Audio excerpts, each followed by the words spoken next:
Buenas tardes, hermanos. Una vez más, de verdad, muchas gracias por su asistencia, por ese tiempo que el Señor nos ha permitido. Estoy muy contento a forma personal por los comentarios que he escuchado respecto a la instrucción y bendición que han recibido por medio del hermano Marcos, y damos gracias al Señor por ese tiempo que se ha tenido y por la sabiduría que es Dios quien le ha dado al hermano para que nosotros también podamos entonces con un mejor entendimiento saber cómo conducirnos delante del Señor. Nos vamos a proceder con las preguntas que han sido dadas, y como anunciamos, si por alguna razón quedara algo más que quisiera ampliarse o preguntarse, se dará esa oportunidad por medio del micrófono para que ustedes hagan la pregunta. Pero primero iniciaremos con las que tenemos en la mesa. No hay ningún orden, así como están, entonces no ha habido ninguna preferencia. Pastor Marcos, dice la primera pregunta: ¿podemos las abuelas disciplinar a nuestros nietos? O sea, hay un irrespeto, ¿podemos nosotros tomar una faja y pegarles mientras ellos estén a nuestro cuidado? Ya se me olvidaba. Excúsenme. Yo le dije ahorita que a mí se me olvidaban las cosas, ¿verdad? Y le dije que era el ejemplo. Mire, ya se lo di el ejemplo. Esta pregunta es muy interesante. La autoridad sobre los hijos la tienen los padres.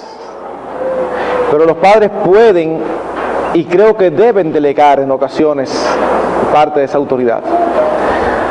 Yo diría que no es correcto que un abuelo lo haga si no ha sido autorizado por los padres del niño, porque eso no es prerrogativa del abuelo. Pero habiendo dicho esto, al mismo tiempo digo lo siguiente: creo que es sabio por parte de los padres, si lo van a dejar en casa de abuelos creyentes, que le den la autoridad para que la instrucción que le están dando pueda persistir. Déjenme darles un ejemplo. Y esto es un ejemplo que no tiene que ser así, son asuntos de preferencia, pero asuntos de preferencia basados en un principio. Allá en República Dominicana, nosotros tenemos amistades muy estrechas, y mientras íbamos levantando los hijos, no era extraño que algunas veces nosotros fuéramos a salir como matrimonio, y entonces dejáramos a los hijos 5 días, 6 días, al cuidado de otros amigos. A mí a veces con cierta regularidad a nosotros nos dejaban los niños. Y en nuestro caso, nosotros como pareja solamente poníamos un requisito: no tenemos problema, pero no me lo puedes dejar sin la autoridad de yo darle una pela si la necesita. Si no me dejas esa autoridad, no te lo puedo recibir. ¿Por qué razón? Primero, ustedes saben cómo son los muchachos. Yo tengo las mías y yo estoy trabajando con ellas. Entonces de un momento a otro viene alguien a la casa a hacer un irrespeto flagrante y las mías mirándolo, y entonces yo con ellos no puedo hacer nada. Entonces, no, mira, pero no te pongas así, toma ahora este juguetico. No. Entonces me decían, no hay problema. Pues no hay problema. ¿Y ustedes saben qué? Ocasionalmente, quizá en una semana, se le dio una pela a uno o a otro, pero casi no había que hacerlo, porque uno trataba de evitarlo. No es que uno estaba ansioso, uno no estaba ansioso por venir a disciplinar a un muchacho ajeno, no, imposible. Pero yo demandaba que me dejaran esa autoridad, y de verdad, si no me dieran esa autoridad, yo no podía hacerlo. En sentido contrario, a veces nosotros, si estamos claros en lo que estamos haciendo, podremos tener conflicto con nuestros padres, es decir, con los abuelos. ¿En qué sentido? Bueno, en que nosotros se los podemos dejar, aún no sean creyentes, pero no son creyentes, pero son sus abuelos, pero son con instrucciones específicas. Porque uno está cuidándolo, un muchacho de 8 o 10 años lo tiene cuidando, viene haciendo un trabajo de 8 o 10 años, y entonces resulta que va en casa de los abuelos, y en casa de los abuelos ven la faraona, y aparece una mujer, y entonces ahí está el muchachito. No, pero espérate, lo que no ve en mi casa yo no voy a permitir que lo vea en casa de mi abuelo. Entonces yo te lo puedo dejar, pero no me le prenda la televisión, ni deje que le pase cerca. Por un decir, no es que la televisión es del diablo, la caja del diablo, ¿veis? Sí, para que no vayan a malinterpretar. Lo que quiero decir es que si estoy trabajando algo con mis hijos, yo se lo dejo a los abuelos con esas instrucciones. Y yo llegué a decirle, nosotros llegamos a decirle a los abuelos, no, porque, óyeme, o es así, o no te lo vamos a poder dejar. Ay, qué duro. ¿Qué digamos ahorita del alma de nuestros hijos? Es eterna y es importantísima. Y en aquel día, ni a los abuelos, ni a los tíos, ni a los demás familiares se les va a pedir cuentas. Es a nosotros como padres. Y nosotros debemos tener aquí bien claro qué es lo que tenemos que hacer. Así que si los abuelos pudieran disciplinarlo, siempre y cuando tengan la autoridad delegada de los padres. Si no, no. Un abuelo con la cabeza, un abuelo que tenga claramente establecido, posiblemente le diría a los hijos, no me lo dejen si no puedo disciplinarlo. Dice la siguiente pregunta, por favor ampliar sobre el concepto de piedad. Piedad en las Escrituras es precisamente eso, es devoción a Dios. Es ese conjunto de características que hacen en el individuo una actitud hacia Dios de reverencia, de asombro, de obediencia. Fíjense qué interesante cómo el apóstol Pablo le escribe a Timoteo diciéndole, el ejercicio corporal para poco es provechoso, más bien ejercítate para la piedad. Y la palabra que se utiliza allí, ejercítate, viene del griego gimnasio, donde viene la palabra gimnasio nuestra. Ejercítate, en otras palabras, desarrolla, cultiva una relación correcta con Dios, que incluye tenerle temor, apreciar y valorar el amor de Él hacia nosotros y una actitud de obediencia. O sea, cuando hablamos de un hombre piadoso, hablamos de un hombre íntegro, hablamos de un hombre que ama a Dios sobre todas las cosas, hablamos de un hombre que refleja un carácter como el de Cristo, hablamos de un hombre que refleja el carácter del Espíritu de Dios que aparece en Gálatas, el fruto del Espíritu, es amor, gozo, paz, paciencia, benignidad, bondad, fe, mansedumbre, templanza. Cuando nosotros hablamos de un hombre piadoso, es un hombre que ustedes ven que es un hombre de fe, es un hombre bondadoso, es un hombre que ama a Dios y al prójimo, es un hombre que tiene dominio propio, que no se deja llevar por sus pasiones.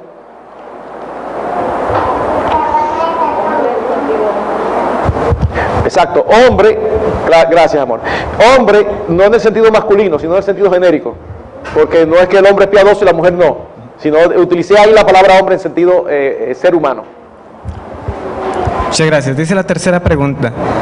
Si uno como cristiano está de visita en casa de sus padres, ¿puede hacer el devocional con ellos? ¿O con algún otro familiar en casa de ellos si uno está de visita en esa casa por varios días?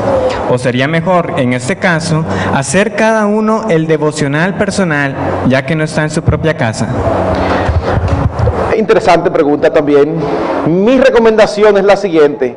Recuerden que cada caso es específico, porque cada familia tiene individuos diferentes. Usted está en casa de su familia, usted se va de aquí, de un pueblo a otro pueblo, a casa de sus familiares.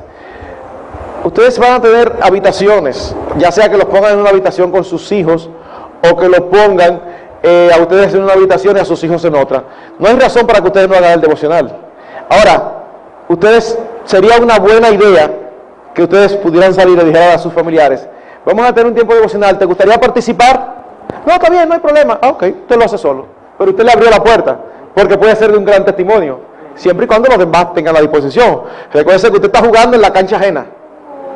Entonces usted lo que hace es que usted, no sé cómo dicen aquí en fútbol, el sitio donde están los equipos. La banca. La banca, o sea, en la cancha, aunque usted esté en una cancha ajena, por lo menos la banca es suya. O sea, en la banca usted ya ese pedazo es suyo. Entonces, usted se mete en su habitación, usted está en su banca. Usted hace ahí lo que usted haga, eso, usted tiene ahí toda la autoridad. Pero no tiene la autoridad de venir a imponer en una casa ajena un devocional. Pero también usted puede preguntarle, no asuma. A veces uno se asombra con los familiares inconversos. A veces uno asume, no, es fulano, yo le digo. Y a veces uno se arriesga y la respuesta que recibe es la que uno no esperaba. Ay, sí, cómo no. Entonces, arriésguese. No, tú sabes que nosotros, ay, no, está bien, perdón, excúsame, no, está bien, ya. Y vaya a hacer su devocional. Pero denle la oportunidad, pudiera hacer un buen testimonio. Amén.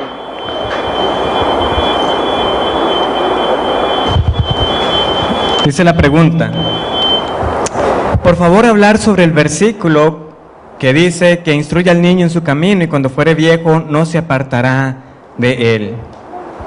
Supongo que la intención de la pregunta... Déjenme decir algo, yo creo que se porque la persona. Yo no sé si las respuestas son buenas, pero la pregunta está muy buena. La verdad que las preguntas están muy interesantes.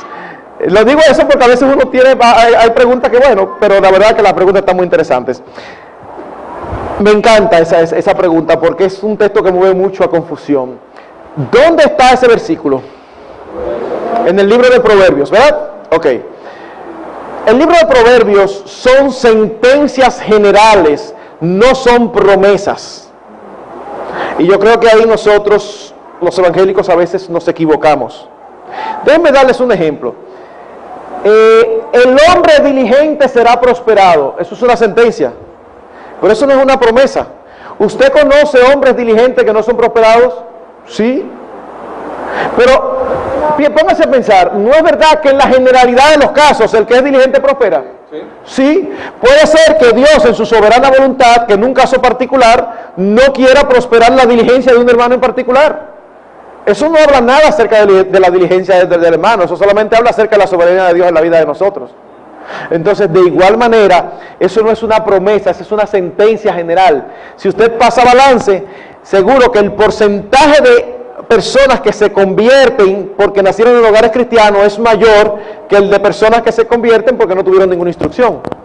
De hecho, Barna, que es una persona que hace estudios estadísticos, es interesantísimo las conclusiones que hace en un libro.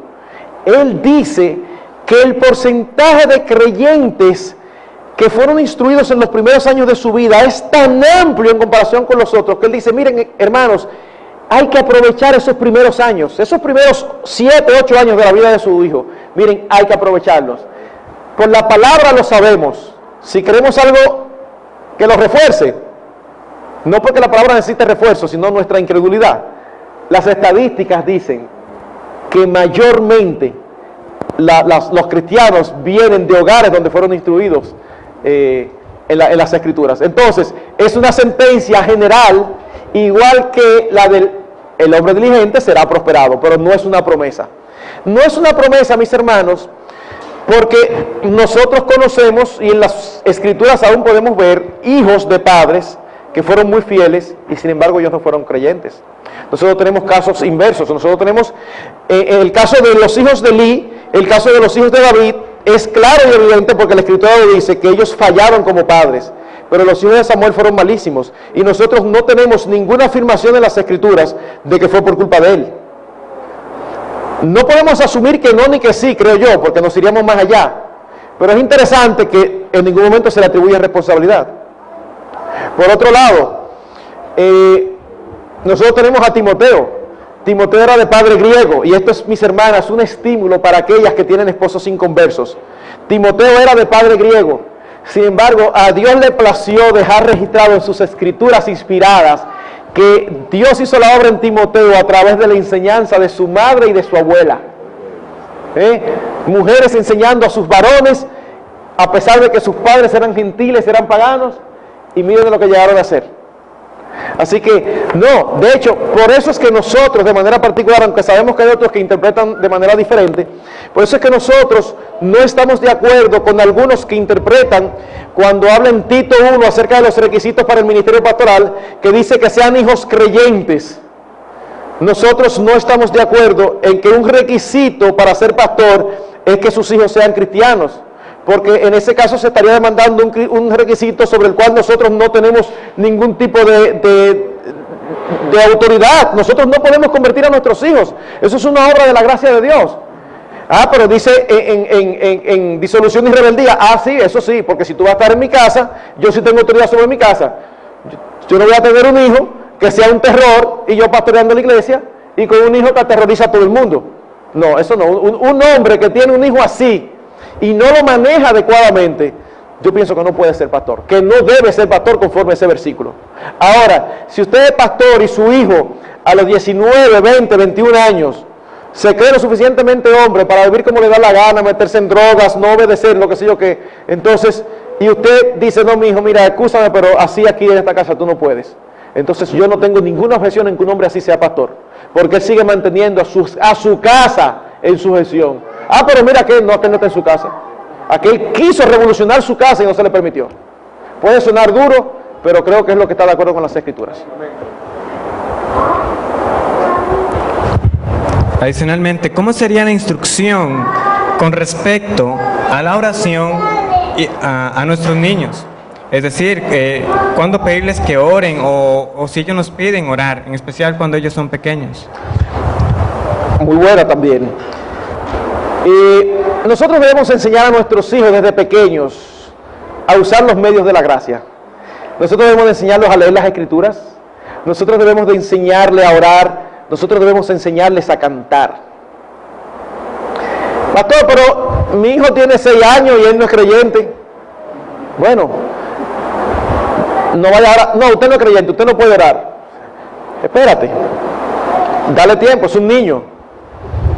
Y si él, siendo un niño, todavía no ha entendido el Evangelio, pero tiene el deseo y la intención de orar, de leer la Escritura y de cantar, déjalo que lo haga. ¿Por qué razón? Porque si leyendo la Escritura está haciendo aquello con lo que puede ser salvo. Cantando está haciendo aquello que se le manda a toda la creación, no solamente a los creyentes, que sea alabar a Dios. Y orando, está reconociendo la autoridad de Dios sobre su vida, aunque no en todas las áreas de su vida, quizás por falta de entendimiento. Ahorita conversábamos con los pastores y yo sé que uno utiliza mucho el versículo que dice en el Evangelio y sabemos que Dios no oye a los pecadores. Entonces hay personas que dicen, la única oración que Dios oye del pecador es la oración para arrepentimiento y fe. Yo sé que eso es una tradición evangélica y sé que aquí puede estar tumbando algunas tradiciones.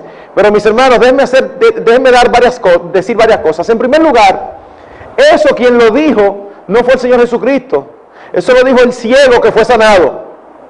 Y la inspiración lo que asegura no es que lo que él dijo fue verdad, sino la inspiración asegura que se está registrando exactamente lo que él dijo. Porque también las Escrituras registran las palabras de Satanás y las palabras de Satanás no son inspiradas. Satanás le dice al Señor en el desierto, todo esto te daré si postrado me adorares. ¿Es inspirado ese dicho? No, ese dicho no es inspirado. Lo que es inspirado es el registro de lo que él dijo. Es importante eso. Es lo mismo que pasa con el libro de Job. Nosotros no podemos usar el libro de Job indiscriminadamente, porque cuando venimos a ver, estamos citando palabras que dijeron Elifaz, Bildad o Sofar. Y no, la inspiración lo que asegura, Dios dice, ¿quién es este que oscurece con palabras sin entendimiento? O sea que aún las mismas palabras de Job, que en ese momento se refería a Job, no pueden ser citadas como palabras de Dios.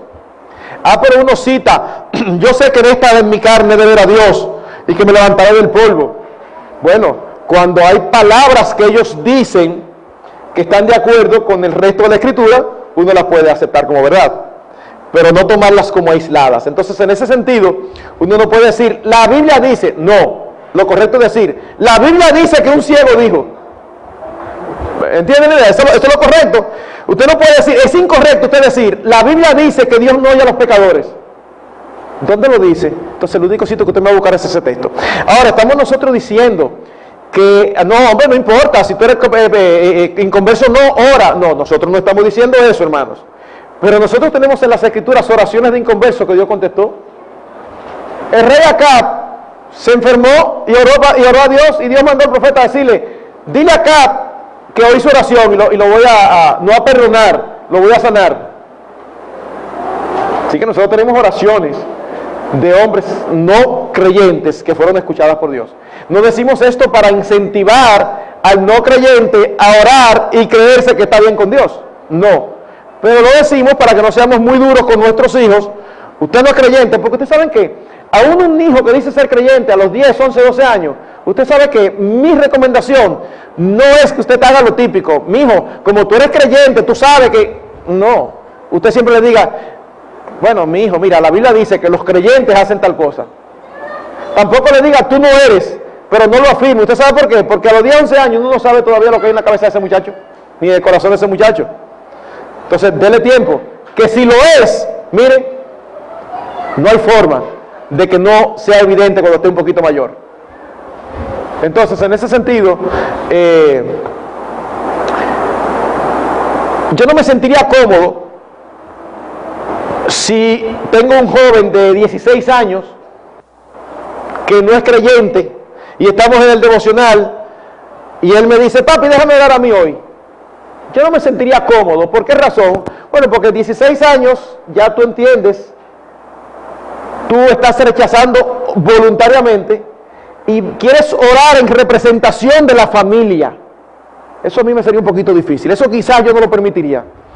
Pero si es un muchacho que todavía a la hora de comer ora, yo no le voy a decir, ¿y por qué tú oras si tú no crees del Señor? Yo lo dejo que ore, ora. Un reconocimiento de que Dios hay que dar alimento. Yo no voy a dejar de predicar el Evangelio.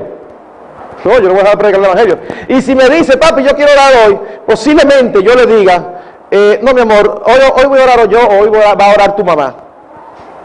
Y después, yo hablé con él aparte, mi hijo, ¿por qué tú querías orar? No por esto, pero a mí me extraña, porque tú conoces la verdad.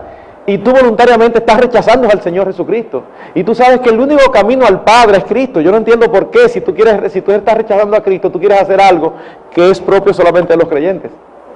Pero ya no es a desincentivarlo, más bien es a incentivarlo a tomar los pasos correctos. Entonces, en ese aspecto me manejaría yo con hijos inconversos.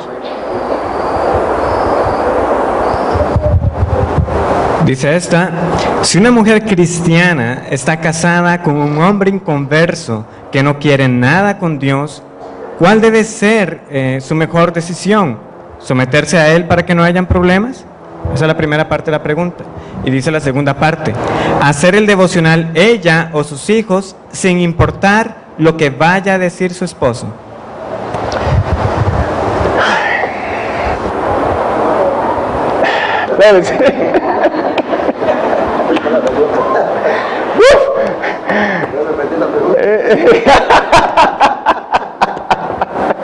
Aló, ¿cómo fue?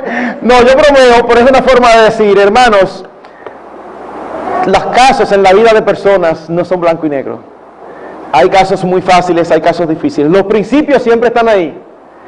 Y nosotros tenemos que pedir al Señor que nos dé sabiduría para aplicar los principios, si es en base a los principios.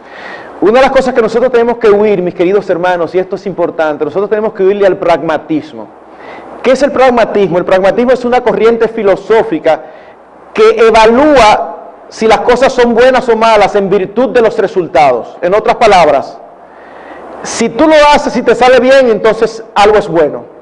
Nosotros los cristianos decimos no. Lo bueno es lo que Dios dice que es bueno. Porque tú puedes hacer algo malo y salirte bien y eso no lo convierte en bueno. Ok. Habiendo dicho esto, digo esto porque a veces cuando uno da respuestas bíblicas, entonces en la mente de uno es, sí, pero si es así, entonces tal cosa. Bueno, yo no sé si tal cosa, pero el principio está ahí. Habiendo puesto esta zapata, una esposa con un esposo inconverso no está exenta de someterse a su esposo. Una esposa no se somete a su esposo porque él sea creyente. Una esposa se somete a su esposo porque él es su esposo. Pastor, pero que usted no sabe, es terrible. Mi hermana, puede ser terrible, pero es la autoridad, no solamente, y esto es importante que yo se los diga, es la autoridad no solamente que Dios ha puesto sobre ti, sino que tú pusiste sobre ti. Esto es importante, porque cuando los jóvenes están desesperados y uno les dice, no te metas, es que usted no lo conoce, pastor, mire que eso es buenísimo. En el fondo hay que ponerse casi un tanque de oxígeno para ver lo bueno que es. En el fondo es buenísimo. Y ustedes saben que yo no sé si aquí existe, pero en mi país existe un refrán que dice que el enamorado no piensa. Bueno, el enamorado no piensa. Entonces, él o ella no quiere que le digan nada negativo. Ellos lo que quieren es seguir hacia adelante y casarse. Y nosotros insistimos tanto. Eso es un paso trascendental. Tú ahora tienes la posibilidad de decir, no, deja eso. Pero mi hermano, mi hermana, cuando tú te metes en esa relación, ya a ti no te queda de otra que cumplir el rol bíblico. Y si tú te casaste con una mujer rencillosa, que dice el libro de Proverbios, que es mejor vivir en el techo de una casa que dentro con una mujer rencillosa. Usted se imagina, o sea, dice, mira, es mejor estar en el techo, allá, encaramado, y no adentro con una mujer así. Tú escogiste una mujer rencillosa porque ella se ve preciosa, tiene unos ojos que te volvió loco y cuando hablaba entonces te mataba. Pero tú obviaste que era rencillosa ¿Tú sabes qué, mi hermano? Tu única alternativa es amar a esa mujer como Cristo amó a la iglesia. ¿Cómo, pastor? Pero, o sea, óyeme, tú la elegiste, no te la impusieron. Tú no te casaste con una pistola en el pecho. Tú lo escogiste. Tú tienes que obedecer. Pastor, pero que usted no sabe. No, es que tú no la amas por lo que ella es. Tú lo amas por la posición que ella ostenta, que es la de tu esposa. Entonces, una esposa con un esposo inconverso debe someterse a su esposo inconverso, no por lo que él es, sino por la posición que él sustenta, que es su esposo. El único momento o en las únicas ocasiones en que una esposa no debe someterse a su esposo inconverso es cuando su esposo le está pidiendo algo que va en contra de la voluntad de Dios o le está impidiendo hacer algo que debe hacer. Dos ejemplos. El esposo llegó una película y entonces el esposo quiere que vayan a ver una película pornográfica para que... No, pero que no, mi amor, no, eso es pecaminoso. Entonces no, ni que me lo pidas, no te puedo obedecer, no me puedo someter porque me estás pidiendo pecar. O no hagas algo que Dios te ordena. No quiero que en esta casa que tú me vayas a la iglesia. Bueno, ¿qué hago con el versículo? No dejando de congregarse como algunos tienen por costumbre, eso es un mandato. Entonces, mira mi amor, yo no puedo dejar de congregarme. Ven, pero aparte de eso, hermana, ora al Señor que tenga misericordia de tu esposo y que tenga misericordia de ti. Pero no hay de otra. Y tú sabes qué, no mantengas una guerra con él. Velo con misericordia. Si tú te miras a ti, tú te vas a sentir desdichada. Pero tú no tienes razones para estar desdichada porque tú tienes lo mayor que cualquier ser humano puede tener. Tú tienes al Señor Jesucristo como tu Salvador. El desdichado es Él. Así que míralo a Él como el desdichado.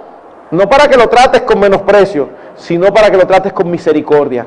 Y para que sepa que cada vez que sale con esas barbaridades, eso es lo más natural, porque es naturalmente pecaminoso en su vida. Y él lo hace porque no conoce a Cristo y por eso él se está hundiendo en su vida de pecado. Con respecto al devocional, obviamente a ti te va a tocar tomar la iniciativa. Y si a él no le gusta nada que tenga que ver con el Señor, hay un elemento importante que hay que tomar en cuenta, mis hermanos. Esto es muy delicado, pero para uno manejarlo con limpia conciencia, uno tiene que tener en cuenta algo. Mi hermana, siempre es importante saber quién tiene la responsabilidad ante Dios de qué. ¿Por qué lo digo? Porque no es lo mismo tener un esposo inconverso que una esposa inconversa. Me explico.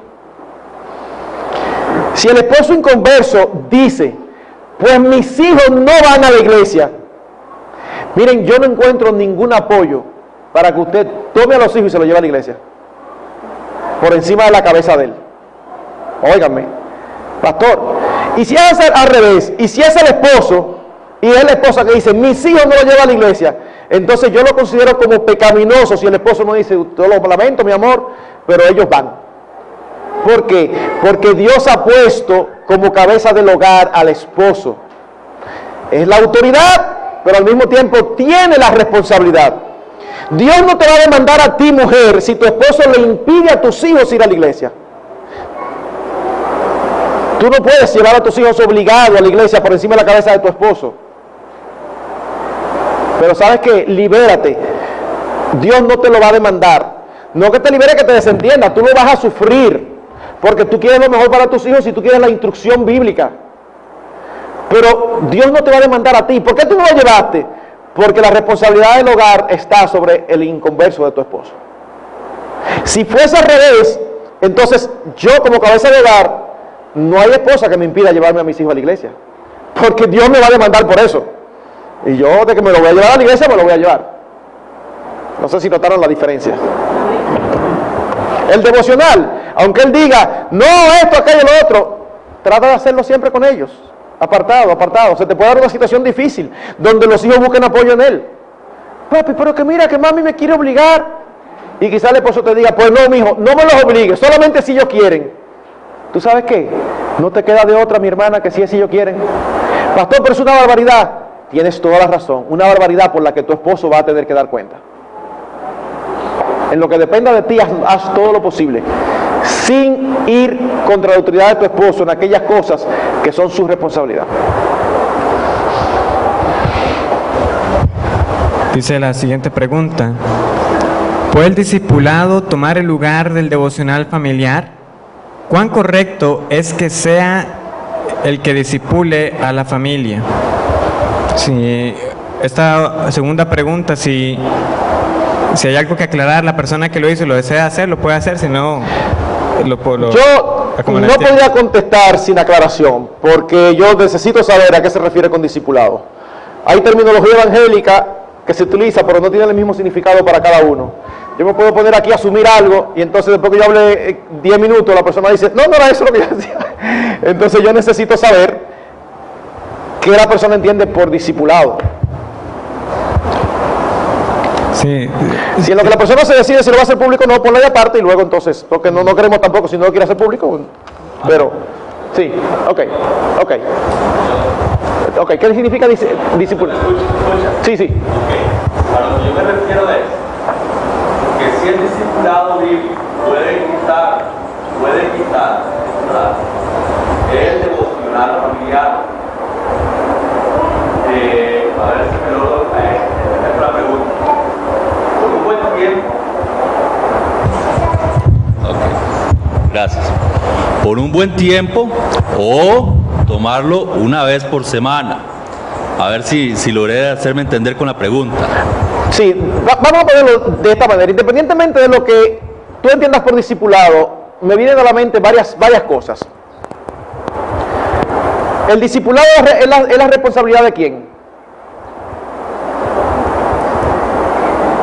De todo creyente, con aquellos que conocen al Señor. El devocional familiar es responsabilidad de qué? ¿De quién? Del padre, de la autoridad del hogar. Son actividades diferentes, son eventos diferentes. El discipulado se hace con quién? El discipulado se hace normalmente con personas que conocen al Señor. Uno toma una persona que conoce al Señor y de hacer discípulos, no es solamente lograr que se conviertan, es que si el Señor los convierte, nosotros debemos seguir trabajando con ellos. En el caso de nuestra familia, nosotros debemos trabajar con ellos, se conviertan o no se conviertan, porque es nuestra responsabilidad. O sea que yo lo veo como actividades diferentes que no sustituiría una por otra. No, de ninguna manera.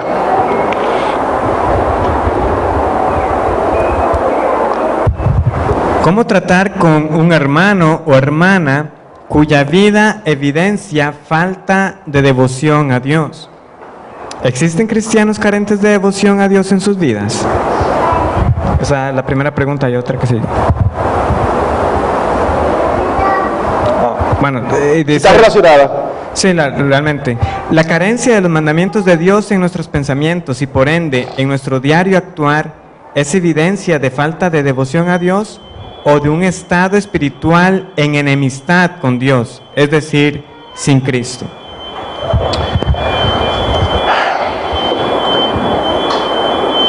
Existen grados con los que nosotros debemos de manejarnos. Nosotros no creemos que existe lo que algunos llaman el cristiano carnal. Es decir, un cristiano que en algún momento determinado levantó la mano en una iglesia o quebró la oración del pecador y ahora le dicen tú eres cristiano. Y entonces él vive como un inconverso. Pero lo que hace la diferencia es que hizo una decisión. Entonces, una vida que no manifiesta vida espiritual, pero se aferra a un levantar de mano o a una expresión de su boca. Entonces dicen, no, lo que pasa es que es un cristiano carnal. No, nosotros no creemos que existe un cristiano carnal. Nosotros creemos que el cristiano es alguien que ha experimentado el nuevo nacimiento. Y al ser hecho una nueva criatura, ya sus anhelos, sus frutos, sus motivaciones, sus esperanzas, sus valores, sus prioridades cambian. Ahora, hay creyentes, y nosotros lo vemos a lo largo de las Escrituras, donde tienen periodos de apatía espiritual o de decadencia espiritual. Eso es así.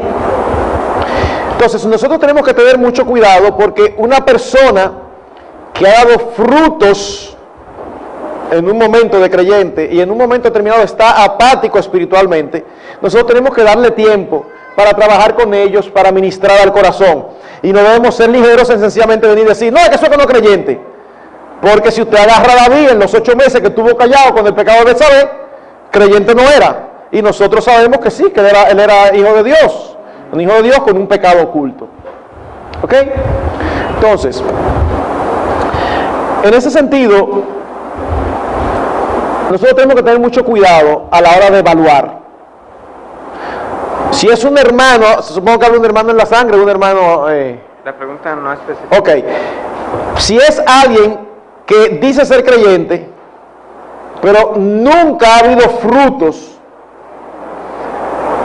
no nos compremos esa mala interpretación de muchos grupos religiosos que dicen ser cristianos. No juzguéis. La Biblia dice no juzguéis. Son de los pocos versículos que se saben. No juzguéis. Pero más adelante dice juzgad con justo juicio.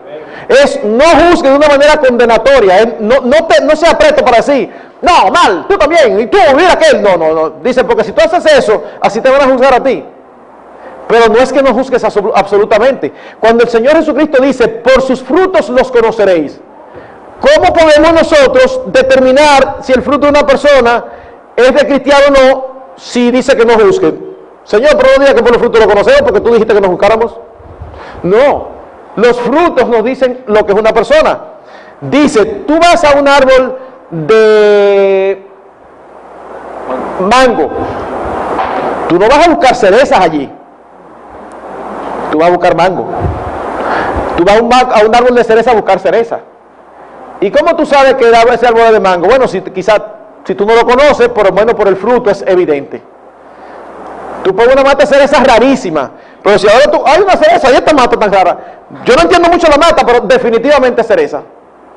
Entonces tenemos una persona que dice que es cristiano porque un día oró por cualquier otra razón, pero por un periodo sostenido, extenso, uno no ve amor por el Señor. Uno no ve interés de someterse a las Escrituras. Uno no ve interés en nada que tenga que ver con los asuntos del reino. Asiste a la iglesia cuando tiene deseo y cuando no tiene deseo no asiste. No se compromete en nada.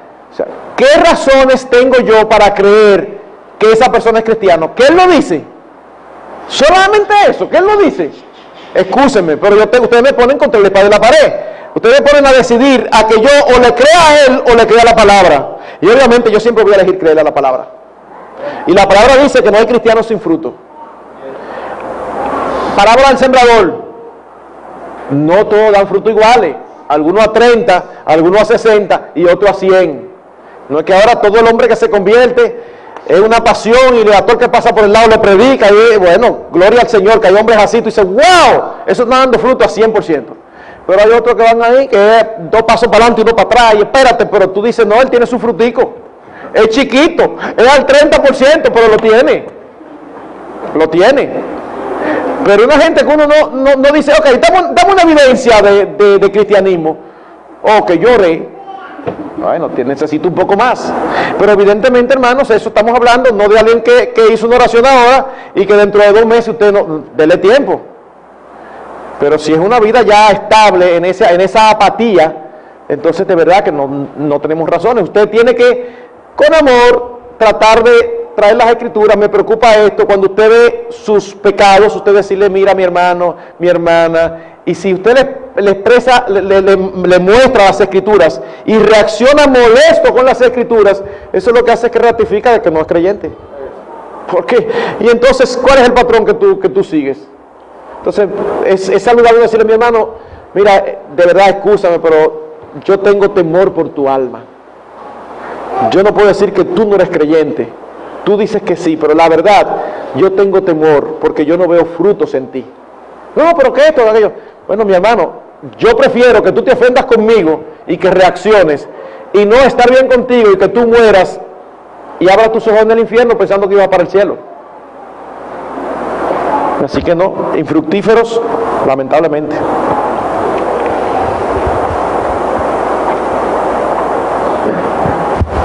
¿Había otra pregunta? ¿Era ese? En esa ya está. Okay. Se habla de no sermonear o tener cuidado de no volver el espacio devocional en un tiempo para eso. ¿Qué dice al respecto? Hermanos, cuando nosotros decimos no sermonear, no es que uno no tiene autoridad para enseñar a sus hijos, es que nosotros tenemos que tener cuidado de que nuestra relación con nuestros hijos no se base en siempre una instrucción formal. Y mi hijo, mira, yo te he dicho que si yo que esto, aquello, porque llega un momento que uno hasta se revela. Los hijos pueden rebelarse. El tiempo devocional es un tiempo donde usted puede trabajar con los pecados de sus hijos. Pero la única manera de trabajar con los pecados de sus hijos no es sermoneándolos. Vamos a tener un ejemplo. Supóngase que usted está notando en su hijo una actitud de egoísmo. Y nos toca en el devocional: ninguno busque su propio bien sino el del otro. Usted tiene dos caminos. El camino del sermoneo. Lee el versículo, dice: tú ves, mi hijo, mira, tú te recuerdas los otros días, eso fue lo que pasó, mira lo que pasa que la Biblia, y tú esto, y tú aquello, tú lo otro, y el muchacho así. Entonces usted le tira un sermón, como decía una hija a un papá: papi, pero tú hablas como un libro. Pero cada vez que el papá le hablaba, dice: mira, en primer lugar, en segundo lugar, en tercer lugar. Él siempre tenía en su cabeza un boquejo, siempre había 1, 2 y 3. Dice: papi, pero ¿y por qué tú hablas como un libro? Entonces, eso es diferente a uno decir: ok, ahora vamos a traer esto a la práctica. ¿Cómo ustedes creen que eso se manifiesta en nuestras vidas? Posiblemente él mismo te diga: yo he notado, y tú te evitas. Pero si él empieza a opinar, posiblemente también él empieza a opinar: sí, es verdad, no se debe ser egoísta por esto, por aquello, por lo otro. Tú dices: ah, bueno, pero tú estás tranquilo ahí. Entonces, mijo, y déjame hacerte una pregunta. ¿Tú te recuerdas los otros días lo que pasó esto? Sí. ¿Tú no crees que eso encaja dentro de esto? Él puede seguir duro y decir: no, porque fíjate. Sí. Entonces uno puede, en un tono, nosotros los latinos creemos que diferir tiene que ver con fortaleza y con aspereza. Y mientras más ásperos somos, más razón tenemos. No, eso no es así. Eso no es así. Uno difiere y está trabajando en el campo de las ideas, no en el campo de las ofensas personales. Y tú puedes llevarlo a él, a que él mismo termine diciendo con su boca: wow, mira, es verdad, papi, yo no lo había visto así. ¿Usted no cree que es una diferencia grande?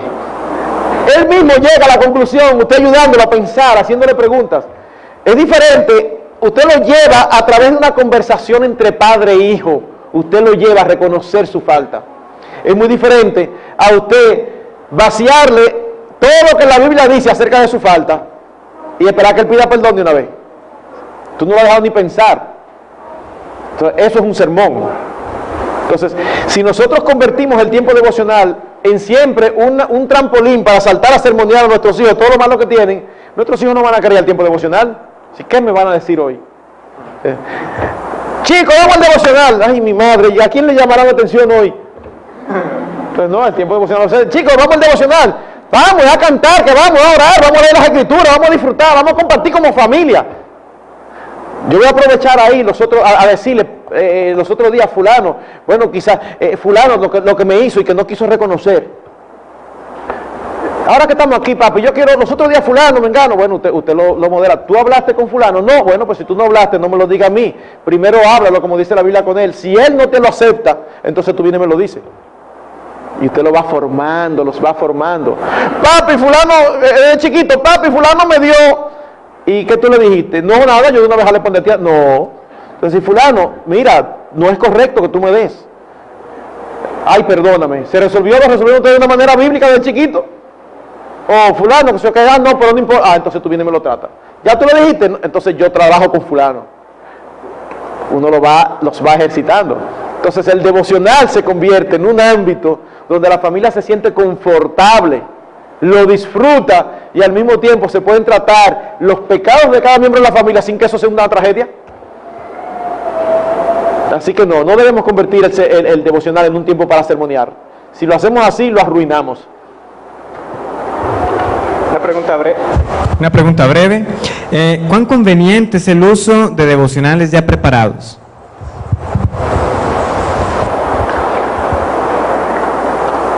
No estoy en contra. Eso va a favor de lo que yo decía ahorita. Tú no solamente usas tu cabeza, sino todas las que puedes. Sin embargo, eso tiene sus debilidades. ¿Ok? No estoy en contra. Pero si tú lo haces siempre así, entonces tiene sus debilidades, al menos dos grandes debilidades.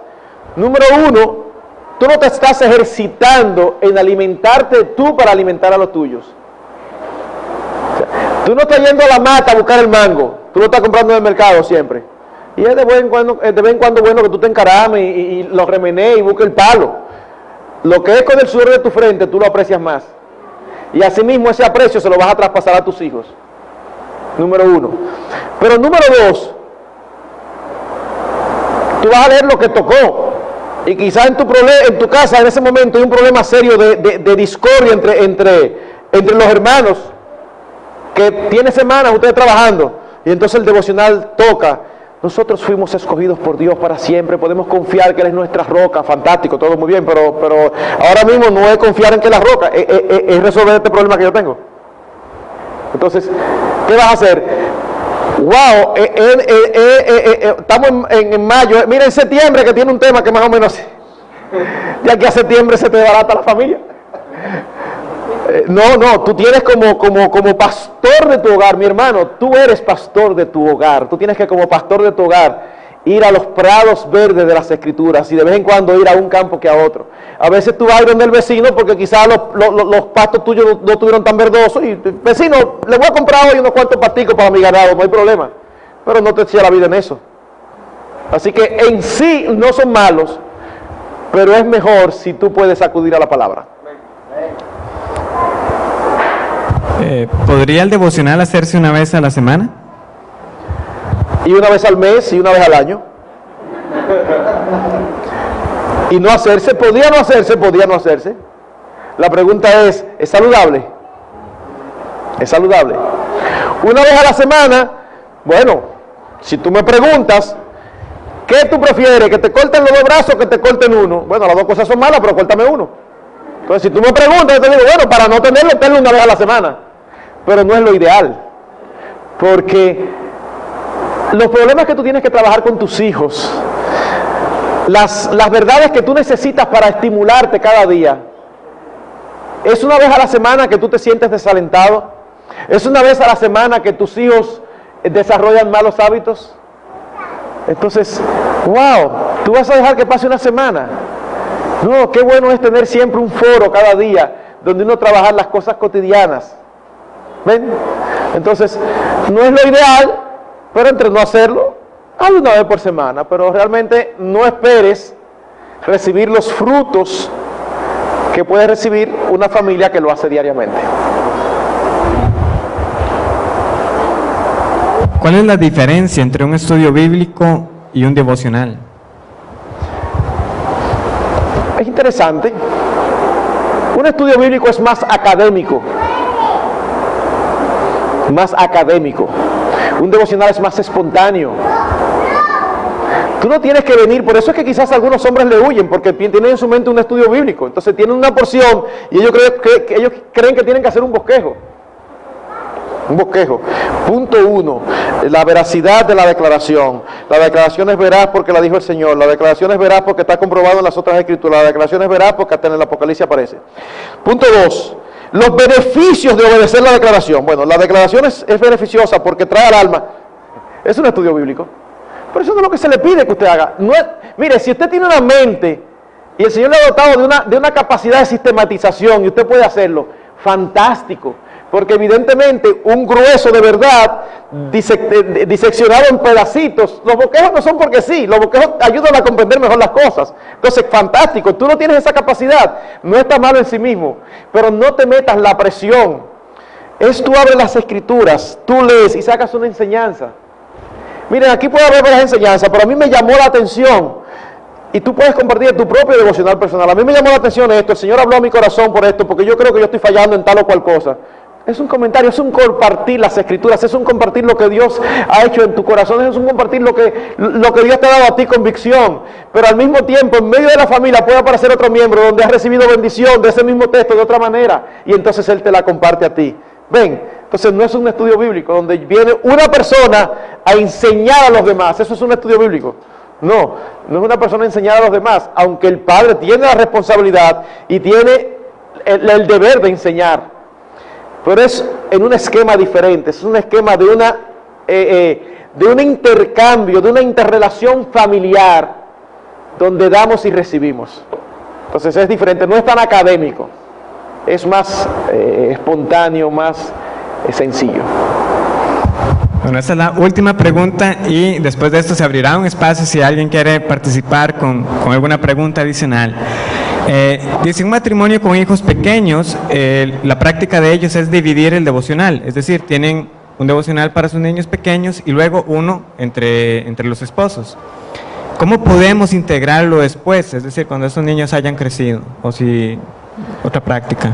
Bueno, mis hermanos, si usted tiene un matrimonio, si usted tiene un devocional, usted y su esposa, y luego tiene otro con los hijos, mi hermano, yo lo alabo, lo admiro, lo encomio, no sé qué decir, amén, qué bueno, porque cuando yo hago un devocional, yo no hago un devocional en contra de nadie. Si yo estoy cumpliendo mi devocional con mis hijos, y aparte de eso, yo quiero tener uno con mi esposa, alabado sea el Señor, qué bueno. Pero en un futuro, ¿cómo integrarlo? Es que no necesariamente tiene que integrarlo. Si tú tienes el familiar, sigue siendo el familiar. Si en algún momento determinado tú decides no seguir con el de tu esposa, ya tú tienes el familiar hecho. O sea que no veo como si fueran opuestos o si hay que integrar uno con otro. Porque si lo integras, ya no se convierten en dos, sino en uno. Y no hay problema tampoco. Pero lo estás haciendo bien. Yo conozco parejas que hacen eso, que tienen un devocional con los hijos y un devocional ellos. Y de verdad, mis hermanos, si ustedes lo hacen así, yo de verdad los alabo, porque es algo que en la época en que vivimos no es fácil. No es algo que yo pongo carga sobre nadie en eso, porque tampoco queremos cargar a los hermanos como que entiendan que wow, y cada vez más cosas. Pero si usted lo hace, ya sea que porque tenga el tiempo o ya sea porque usted fabrique el tiempo, de verdad, mi hermano, yo lo alabo, yo lo estimulo a que lo siga haciendo.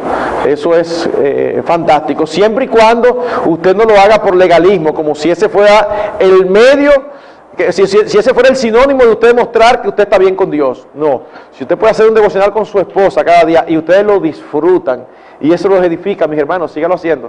Ahora, estén seguros que los dos tienen la misma actitud, porque si usted lo está haciendo y uno de los dos le está resultando una pesada carga, entonces es bueno que ustedes conversen, porque entonces se está convirtiendo en una imposición para uno de los cónyuges y así no funciona. Pero los dos lo hacen y los dos lo disfrutan. No, de verdad, mira, de verdad, o sea, qué bueno. ¿Qué voy a decir al respecto?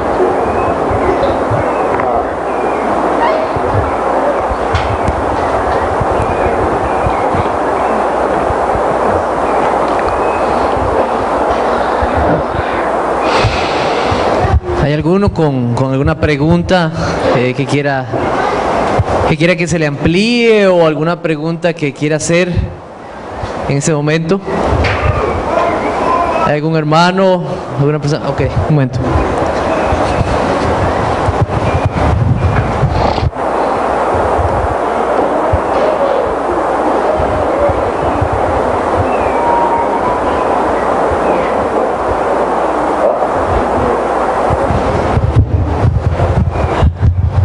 Sí, mi pregunta es, ¿de qué manera podemos hablar con los hijos que son inconversos, no viven en la casa y vienen eventualmente a... No, perdón, no te estoy oyendo.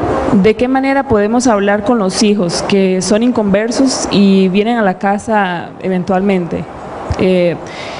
Por ejemplo, una vez a la semana o una vez cada 15 días, y uno tiene tantas cosas que decirles que a veces los llena de tantas cosas que dice, ok, no más. ¿De qué maneras podemos explicarles el evangelio a ellos de manera que no salgan frustrados, dice uno, ¿verdad? Ok, ahí tú haces la pregunta y lo que me vienen a mi cabeza son más preguntas, porque no sé las condiciones anteriores.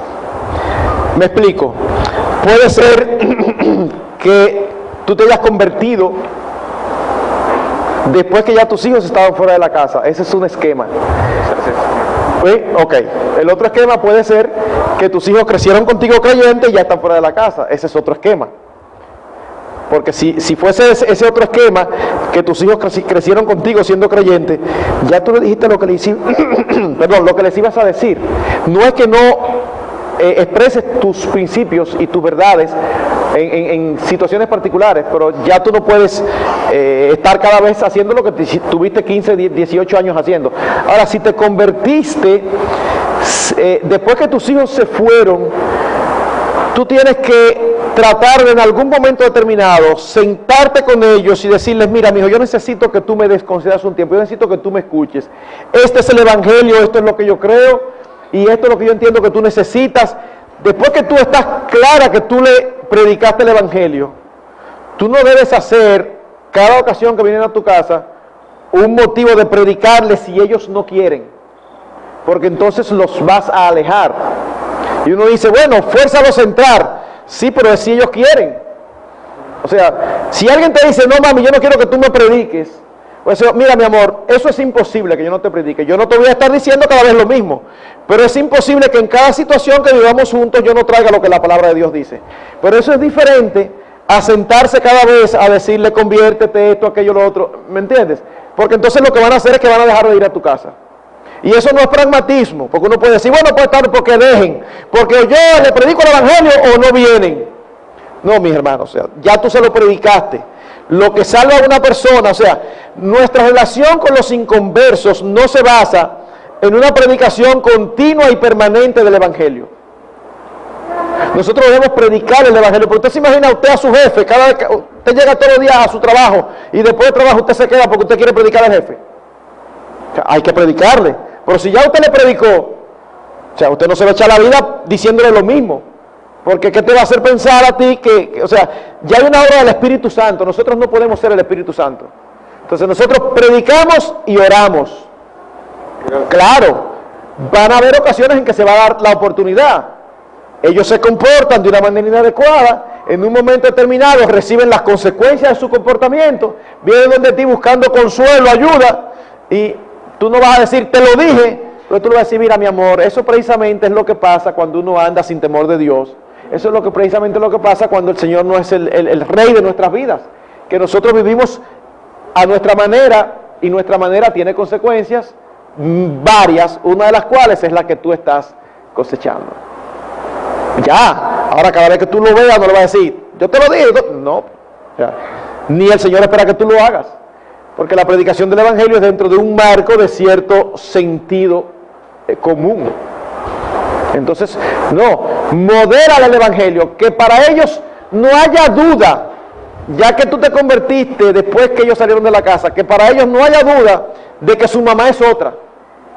Eso sí, ellos tienen que decir: yo no sé lo que pasó, pero a mí me cambiaron la mamá. Eso sí, eso sí. ¿Por qué? Porque antes era peleona y ahora cuando yo digo algo que yo sé que hubiera explotado, me responde como si nada. Digo: no, pero ¿y qué fue lo que pasó aquí? Ah, porque antes ella exigía y reclamaba nuestro amor. Y ahora: no te preocupes, mijo, tú sabes que yo te adoro como quiera. Oh, ¿y qué pasó? Ah, entonces, aunque no te lo expresen, ellos dicen: me cambiaron la mamá. Yo no sé lo que pasó, pero algo pasó ahí. Entonces tú tienes el terreno preparado para que cuando se dé la oportunidad de tú entonces hablarles otra vez, esté más fértil. Pero no lo vas tú no los puedes convertir, ni es tu labor cada vez lo mismo. Muéstrale una transformación real y eso les va a predicar muy fuerte después de tú haberle mostrado verbalmente el evangelio. Sí, primero, dar gracias a Dios. Dar gracias a Dios por la conferencia que hemos tenido y la Iglesia de los Lagos por auspiciar este tiempo, y al pastor don Marcos, su esposa, por estar con nosotros hoy. Dentro de lo que hemos conversado, muy beneficioso, se ha hablado con los niños pequeños en el devocional. Les traemos al devocional, están bajo nuestra autoridad. Se ha hablado de los hijos mayores viviendo en casa, en cuanto a que si no se someten a las condiciones, pues deberían buscar un lugar donde estar ellos para vivir bajo sus propias reglas. Pero a mí me gustaría un consejo y una palabra de aliento para padres que tal vez llegaron al evangelio después de cuando tenían sus hijos en edades de... Hoy estamos viviendo aquí en Costa Rica con hijos ya en 9, 10, 11, 12 años, con una rebeldía increíble.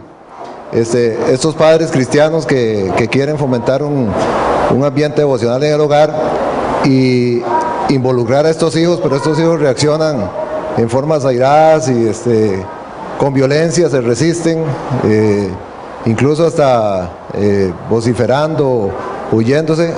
A los hijos mayores les decimos vayan para afuera, a los pequeños los traemos aquí, pero ¿cuál debe ser la actitud de los padres con un hijo en esta categoría?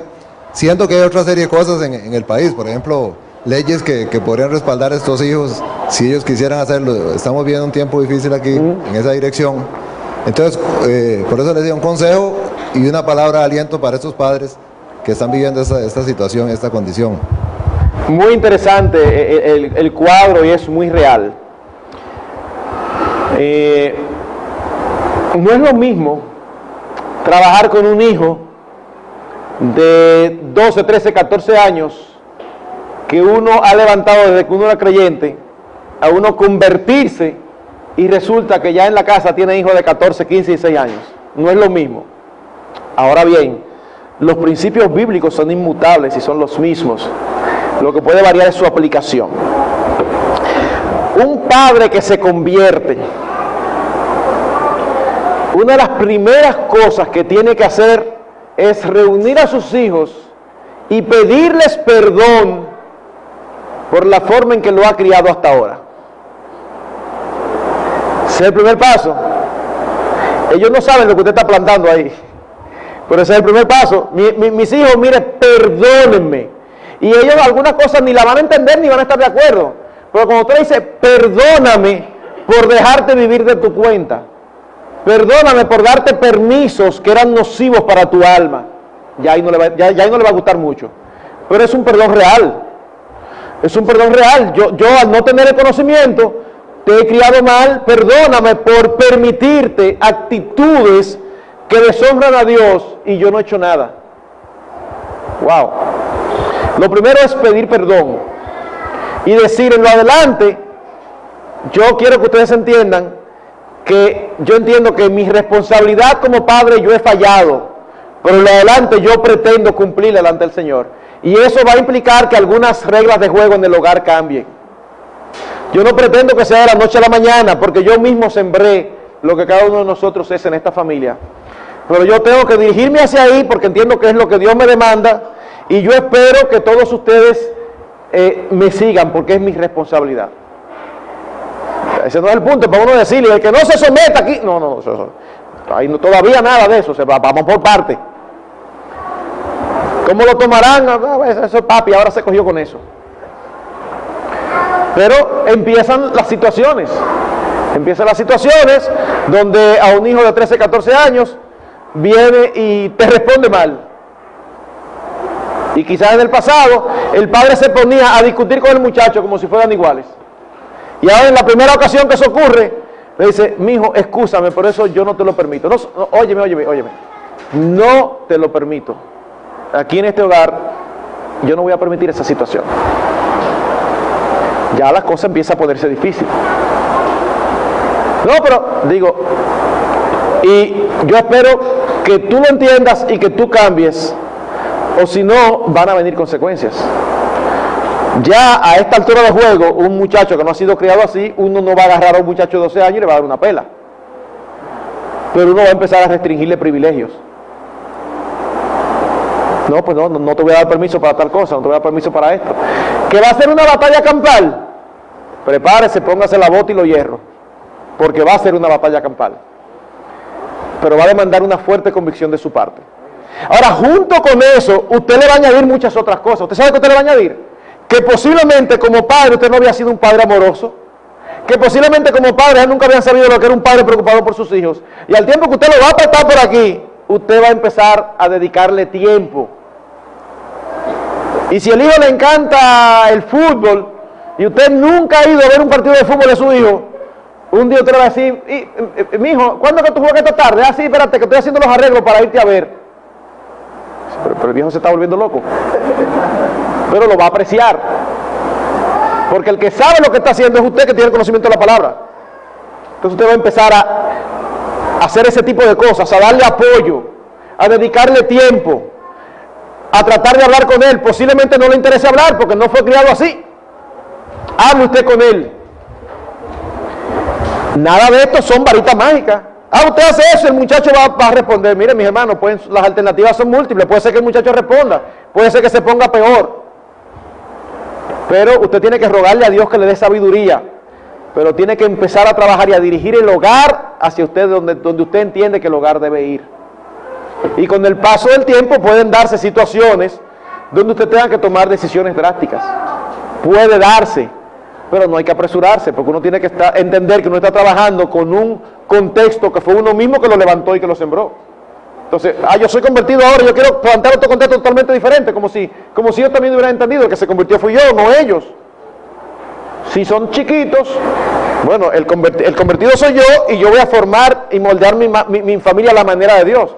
Pero ya a esta manera ya están formados y moldeados, y mal moldeados por culpa de mi propio pecado y de mi propio desconocimiento. Entonces me voy a dirigir hacia allá, pero con paciencia, con tolerancia, con mucha oración, con búsqueda de mucho consejo. No me las sé todas. Tengo esta situación, y a veces tú vas a buscar consejos y no vas a encontrar, si el pastor es honesto, posiblemente te diga, mira, de verdad, está tan complicado que yo no tengo una respuesta ahora, déjame orar y pensar. Pero el papá tiene alguien detrás pensando también con él a través de las escrituras. Y hermanos, es imposible evitar los conflictos con los hijos. El punto no es la naturaleza del conflicto, el punto es cómo tú lo manejas. Eso es lo que hace la gran diferencia. No tenemos promesa de los resultados, pero sí tenemos promesa de bendición a la obediencia. Obedece, transforma poco a poco hasta que el hogar llegue a ser lo que tú entiendes que debe ser, bajo la autoridad de un hombre que teme a Dios. Y siempre hay esperanza. Mientras hay vida, hay esperanza.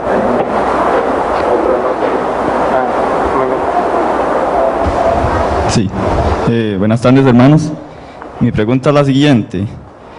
¿Qué papel debe tomar una madre en el dado caso de que haya una separación, el esposo no viva en casa y ella quiera hacer un devocional, pero que el esposo siempre ejerza mucha sobre los hijos, ejerza mucha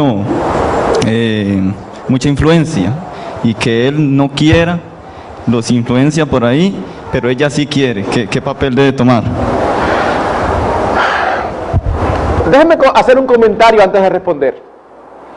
Mis hermanos, una de las características del pecado, ¿ustedes saben cuál es? El pecado ofrece maravillas. El departamento de publicidad del pecado es excelente. Y luego de cometido, las únicas alternativas que te ofrece son todas malísimas. ¿A qué me refiero? A que cuando son situaciones como esas, son complicadas precisamente porque son fruto del pecado. No es la voluntad de Dios que el matrimonio se disuelva. Ya después que se disolvió, porque alguno pensó que se la estaba comiendo o que pensaba que era lo mejor a su manera y no a la manera de Dios, ya después de cometido, todas las alternativas son difíciles. ¿Qué es lo que quiere decir? Que un caso así hace complejo todas las alternativas, precisamente porque el pecado no nos las pone fácil, sino difíciles. Ahora bien, cuando la madre se queda con los hijos, la madre tiene autoridad sobre los hijos en ese momento. Y aunque sea el padre que siga sosteniendo, ya la autoridad del padre sobre los hijos no es la misma, porque no están bajo el mismo techo. Así que en ese caso, yo sí diría, es un caso diferente. A una madre con un esposo inconverso, que el esposo inconverso le diga, yo no quiero que tú me le hagas devocionar a los hijos, yo creo que la madre no tiene alternativa. La alternativa de la madre es tratar de suavizarlo, buscar la vuelta, pero si finalmente el papá dice no, de verdad, yo no creo que tenga alternativa, porque están bajo un techo donde la autoridad dijo no. Ahora, en un divorcio, donde la autoridad la tiene la madre sobre el hogar, el esposo podrá decir lo que sea, pero ahí yo ahí le diría a la mamá, no, tú eres que tienes la responsabilidad, porque tú eres que lo está levantando y contigo es que están. Cuando vayan a la casa de él los fines de semana, que no lo hagan allá, pero aquí en esta casa se va a hacer. El cuadro es diferente. El cuadro es diferente. Y yo pienso que ahí sí ella tiene responsabilidad. Ok, vamos a tener la última pregunta y después de esto vamos a cerrar con una oración ese tiempo que el Señor nos ha dado. Sí, buenas tardes. Hermano, ¿qué recomendaciones nos daría usted en un contexto familiar donde hay varios creyentes que son reformados y otros que no? Porque la forma de orar, de abordar las escrituras e incluso de cantar es muy diferente. Uno muchas veces llega a Romanos 9, el mejor ejemplo, y uno puede, digamos, si uno es el que trae la meditación, tener ciertos roces por eso. Entonces, ¿qué recomendaciones usted nos daría? Ok. La verdad, mis hermanos, que yo, o sea, todas las preguntas de ustedes han sido, de verdad, geniales, pero también algunas complicadas. O las preguntas no las complicadas, lo que es la complicada la respuesta. Mis hermanos, nosotros tenemos que tratar de mantener las esferas de desenvolvimiento de nuestras vidas claras. Hay una esfera eclesiástica, hay una esfera gubernamental, hay una esfera familiar. Y hay diferencia y separación entre ellas, y nosotros creemos que es bíblico que se mantengan así. Entonces, en una misma familia, donde hay creyentes que tienen diferentes doctrinas, una cosa es que uno sea creyente y el otro testigo de Jehová, son cosas diferentes. Pero que uno es calvinista y el otro arminiano, bueno, la pregunta es, ¿pero tú crees que tu hermano es creyente? Bueno, sí, muy flojo, pero lo es. Bueno, trátalo como creyente. O sea, hermanos, de verdad, no haga de tu familia un campo de batalla. Lo sabio es que ustedes conversen el tema, tratando de arrojar luz el uno sobre el otro. No hubo luz. Hermanos, igual que como decíamos ahorita con la hermana, no haga de tu casa cada día, o sea, cada día un instrumento de enseñanza. No te erijas en juez, yo soy que tengo la verdad y yo te voy a enseñar a ti. Posiblemente sea así, pero mis hermanos, nosotros podemos estar violando otros parámetros de respeto, de misericordia. Entonces, ok, pastor, es muy fácil decirlo, pero entonces ahora el devocional, ¿qué vamos a cantar? ¿Vamos a cantar un himno o vamos a cantar una pachanga evangélica? Bueno, mi hermana, ¿tú sabes qué? Adora un día con el himno, propone eso. Y el otro día la pachanga, el día que te da la pachanga, Señor, ayúdame, tú sabes que esto a mí no me lleva a adorar, que yo creo que esto realmente no es lo adecuado, pero ayúdame. En lugar de ti, no, yo no participo de esa música. Mi hermano, yo sé que yo estoy dando aquí algunas recomendaciones que pueden aún chocar, pero la pregunta básica es, ¿son creyentes? ¿Tú crees que son creyentes? Entonces, hermanos, trátense como creyentes. Mantengan las verjas de sus zonas claras para que se sepa cada cual el territorio donde está, pero no tan altas que no les permita darse la mano o darse un abrazo. Las verjas están ahí, pero por lo menos no permiten dar un abrazo porque somos hermanos. Entonces, no es correcto, no es correcto. Ya, mira, ya tú sabes lo que yo creo, tú sabes lo que yo creo. Vamos a participar. Entonces llega y vamos a orar porque el Señor esta noche me revele. Uno puede hablar, mira, vamos a tratar de hacer los devocionales en el área más neutral posible. Ustedes han visto cuando uno daba en el colegio en matemáticas conjuntos. Había un tipo de conjuntos que eran, wow, ahora se me olvidó, ¿para qué me meto en algo que no me voy a recordar? Era este tipo de conjuntos que se intersecan. Intersecan. A mí no me lo dieron así, por eso debe ser. Wow, exacto, pero que hay una parte de los conjuntos que es exactamente. Bueno, excúsenme el olvido, que miren, deben hacer más de 30 años que yo di eso. No, que es lo que más de 30, más de 40, wow. Más de 45. Bueno, pero la idea es esta. Aquí hay dos cristianos. Miren, si son los dos salvos, no es verdad que los dos cristianos son así. No. Si son de iglesias diferentes, ellos son así o son así, pero siempre hay una zona que ambos pueden compartir. Entonces, traten de que las prácticas cristianas que ustedes tengan, pónganse de acuerdo en que estén dentro de esa zona. Ok, me explico. Que Él no venga a orar, Señor, mira, revélame esta noche, porque nosotros no creemos en la revelación en esta época, creemos en la iluminación. Pero tampoco vengas tú a orar con una doctrina, tú entiendes, que tú sabes que sí, que es cierta, pero tú no pecas eximiéndote, porque tú no estás llamado a orar para enseñar. Entonces, hay muchas cosas que tú le puedes orar a Dios, que le dan gloria, que están dentro del marco de lo que el otro puede aceptar. Yo fui a una iglesia amiga a predicar. Yo creo firmemente en que Dios es soberano en la salvación de las personas. Yo creo eso firmemente. Pero ¿qué pasa? Yo sé que mi hermano, a quien amo, nos conocemos desde antes de casarnos, desde jovencito, una mitad de más de 45 años. Yo voy a predicar y en la predicación yo estoy tratando de ser fiel a la Escritura, pero al mismo tiempo no meterme en un tema que no es ellos creen, porque no me está llamando para que yo venga a enseñar a su gente. Me está llamando para que yo comparta la palabra. Yo quiero ser de bendición, no de conflicto. Y entonces había una parte donde yo hablaba acerca de la soberanía de Dios en las aflicciones. Y yo dije, mira, déjame yo, Cucho, somos amigos y nos decimos ese apodo. ¿Tú tienes algún problema con la soberanía de Dios? No en la salvación, sino en las aflicciones. Y me dijo, ninguno. Ok, no hay problema. ¿Ya? Él no está asustado en el asiento pensando que yo voy a aprovechar ahora y voy a decir, me voy a meter en un tema que no es lo que ellos predican. ¿Estoy yo por eso siendo infiel a Dios? ¿Estoy yo pecando contra Dios porque estoy acomodando el evangelio? No, mis hermanos. No, mis hermanos. Yo no tengo duda de que él es creyente. Yo lo que estoy haciendo es en su cancha que yo estoy jugando, con sus reglas. Y yo creo que es una cancha genuina, no postiza. Entonces, ustedes saben todo lo que la Escritura tiene que enseñar a esos creyentes. ¿Voy a ir yo a predicar aquellos aspectos que no son adecuados? Me captan. Es como que aquí me inviten. Sus pastores me invitan a mí. Yo vengo de República Dominicana traído por ellos.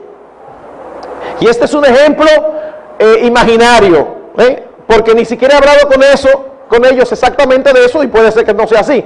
Pero es un ejemplo imaginario. Supónganse que sus pastores, que yo sé que creen en la pluralidad de pastores, es decir, en que la iglesia debe tener más de un pastor, ellos creen en la pluralidad, y supóngase, ¿verdad?, que ellos no creen en la paridad, es decir, que ellos creen en la pluralidad, pero no creen que tienen el mismo grado de autoridad, sino que entre ellos 4 hay uno que es el pastor y los otros 3 son copastores. O sea, nosotros no tenemos en mi iglesia esa eclesiología. Si yo vengo aquí, ustedes pueden estar seguros que ni que ustedes me pregunten voy yo a opinar acerca de ese tema, porque yo tengo que tener respeto a mis hermanos amados del alma que me invitaron. Yo no vine aquí para enseñarles a ellos que están equivocados. Yo vine aquí para predicar acerca del tema que ellos me pidieron. Entonces estaría muy mal de mi parte, y yo no creo que yo faltaría al Señor. No, porque hay que decir la verdad en todo tiempo. Uno no puede, hermanos, la eclesiología no es el evangelio. Me estoy expandiendo, pero es tratando de responder, hermanos, que hay áreas donde nosotros tendemos a ponernos la ropa de guerra, donde no estamos llamados a ponernos la ropa de guerra.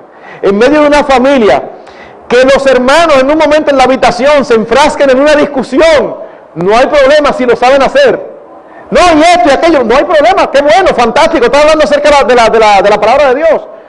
Eso es excelente si lo pueden hacer. Pero que haya una especie de tirantez y de ambiente tirante en medio de una familia, por esa razón, yo pienso que eso es más pecaminoso entre Dios que lo otro.